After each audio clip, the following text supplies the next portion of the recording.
Assalamualaikum warahmatullahi wabarakatuh. Kami daripada Kuliah 7 yang terdiri daripada Nurul Intan Sazliana, Nur Fadilah Syakira, Nur Hidayatul Aina, Hanis Maisara, Nurin Atira dan Siti Aisyah. Kami akan memulakan pembentangan bagi kerja sosial perubatan. Situasi kes, seorang wanita Islam berumur 55 tahun yang tidak mempunyai saudara mara telah didiagnoskan ke hospital kerana angin ahma yang mana menyebabkan beliau menjadi kurang upaya dan sukar untuk bergerak kerana sebelah badannya menjadi lumpuh. Kes ini dirujukkan kepada pekerja sosial untuk bantuan tempat tinggal ke institusi yang boleh menerima dan menjaga wanita berkenaan. Oleh sebab faktor umur, pesakit tidak layak untuk diterima masuk ke institusi rumah orang tua yang disediakan oleh Jabatan Kebajikan Masyarakat JKM. Pesakit telah diberitahu oleh seorang jururawat yang beragama Kristian bahawa institusi Little Sister of the Poor Penang boleh membantu beliau untuk mengatasi masalah penempatannya. Pesakit berasa teruja untuk mengetahui lebih lanjut lagi dengan penempatan tersebut. Kes ini telah dirujukkan kepada pekerja sosial perubatan untuk bantuan biopsikososial dan kerohanian. Terdapat beberapa faktor yang menyebabkan berlakunya isu tersebut. Yang pertama adalah angin ahma. Angin ahma adalah keadaan serius yang menyebabkan lumpuh pada sebelah badan pesakit. Pesakit memerlukan penjagaan intensif untuk membantu dalam pemulihan. Terapi fizikal diperlukan untuk meningkatkan kebolehan bergerak dan aktiviti harian. Sementara sokongan kesihatan yang berterusan penting untuk memantau dan menguruskan kesan jangka panjang strok. Selain itu, ketiadaan saudara mara. Tanpa sokongan saudara mara, pesakit menghadapi cabaran tambahan dalam menguruskan penempatan dan pemulihan. Pekerja sosial perlu mencari sokongan alternatif dari rakan-rakan, jiran atau masyarakat setempat. Sokongan emosional dan sosial sangat penting untuk membantu pesakit melalui proses pemulihan dan penyesuaian. Yang ketiga adalah faktor umur. Faktor umur pesakit yang berusia 55 tahun menjadi halangan untuk diterima di rumah orang tua yang diurus oleh Jabatan Kebajikan Masyarakat. Keperluan penjagaan yang lebih intensif mungkin menjadi alasan atau terdapat peraturan umur tertentu di institusi tersebut. Pekerja sosial perlu mencari alternatif penempatan yang memenuhi keperluan pesakit dan memastikan persekitaran yang sesuai untuk pemulihan. Akhir sekali adalah faktor agama, di mana keterlibatan jururawat yang beragama Kristian dan rujukan kepada institusi Little Sister of the Poor Penang menimbulkan isu perbezaan agama. Pesakit sebagai seorang wanita Islam perlu memastikan bahawa penempatan tersebut menghormati keperluan agamanya. Ini termasuk penyediaan pemakanan halal, ruang solat dan penghormatan terhadap amalan keagamaan pesakit. Komunikasi yang berterusan dan efektif diperlukan untuk memastikan keperluan agama pesakit dipenuhi dengan sepenuhnya. Berkaitan kesan yang akan dihadapi oleh klien, kesan yang pertama adalah keselamatan klien akan terancam kerana klien yang tidak mempunyai saudara mara akan hidup secara bersendirian tanpa pengawasan penjaga dan perkara tersebut akan mendedahkan klien kepada risiko kemalangan, misalnya terjatuh atau menjadi mangsa jenayah. Jadi, perkara tersebut akan membahayakan keselamatan klien. Seterusnya, emosi klien juga akan terganggu kerana keadaan klien yang lumpuh akan menyukarkan klien untuk bergerak dan bersosial dengan masyarakat.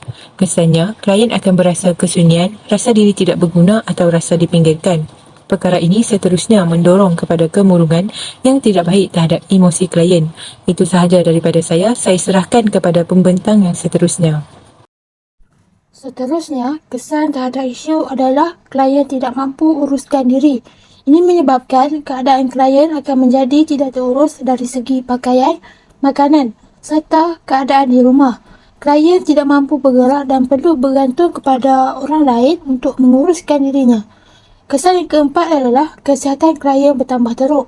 Hal ini disebabkan tiada rawatan pemulihan kepada klien untuk penyakit angin ahmanya, serta tidak ada individu yang ingin menolong klien untuk dibawa ke hospital. Ini kerana klien tidak mempunyai saudara yang menyebabkan klien berseorangan. Seterusnya, saya Hanis Maisara. Saya akan membentangkan tentang strategi intervensi kerja sosial. Terdapat beberapa strategi intervensi kerja sosial yang boleh dilakukan bagi membantu klien. Antaranya ialah menyediakan sokongan psikososial kepada klien. Di sini pekerja sosial boleh menyediakan kaunseling ataupun bantuan sokongan psikososial bagi membantu klien mengatasi cabaran dari segi emosi disebabkan oleh masalah lumpuh yang dihadapi oleh klien dan juga disebabkan oleh perubahan persekitaran di rumah kebajikan yang baru didiaminya. Okey, strategi yang kedua pula ialah kolaborasi dengan pusat jagaan. Okey, di sini pusat pekerja sosial berkolaborasi dengan pihak pengurusan pusat jagaan Kristian itu untuk memastikan bahawa keperluan budaya dan agama klien dihormati, memandangkan klien ni mengenai agama minoriti, di mana majoriti agama di rumah kebajikan tersebut Kristian, manakala agama yang dianut oleh klien ialah agama Islaman. Selain itu, pekerja sosial juga menyediakan latihan kepada kaki tangan pusat jagaan tentang kepekaan budaya dan agama klien, memandangkan majoriti pekerja di situ beragama Kristian juga. Okey. Strategi yang ketiga, kerjasama dengan institusi keagamaan. Okey, di sini pekerja sosial menyediakan akses kepada perkhidmatan agama Islam seperti ceramah, kelas agama dan juga bimbingan dari segi kerohanian kepada klien sepanjang klien menetap di rumah kebajikan tersebut. Okey, selain itu pekerja sosial juga boleh menggalakkan kerjasama dengan wakil agama Islam untuk menyokong keperluan kerohanian klien seperti mengajak imam masjid ataupun pegawai agama untuk datang ke rumah kebajikan tersebut. Okey, strategi yang terakhir adalah perencanaan perkhidmatan jangka panjang. Okey, perancangan perkhidmatan jangka panjang ini diperlukan bagi memastikan keperluan klien yang mana yang merupakan warga emas beragama Islam ini terjaga sepanjang dia menetap di sana.